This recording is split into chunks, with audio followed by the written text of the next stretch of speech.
We request the Honorable Chief Minister of Tamil Nadu to address the gathering.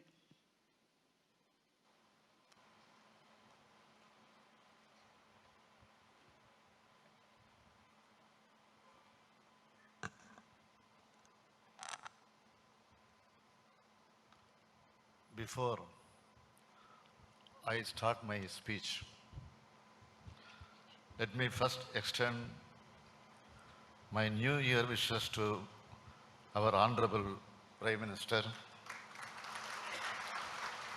and welcome him on behalf of the people of Tamil Nadu.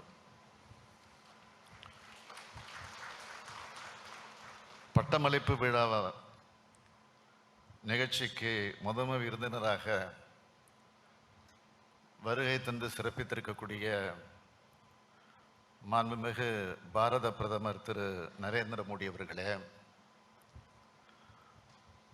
மாண்புமிகு தமிழ்நாடு ஆளுநர் திரு R. N.. Ravi அவர்களே,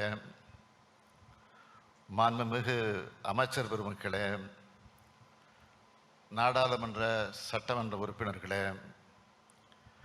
mayor உள்ளிட்ட உள்ளாட்சி பிரதிநிதிகளே, மாவட்ட ஆட்சியர் உள்ளிட்ட அரசு உயர் அலுவலர்களே,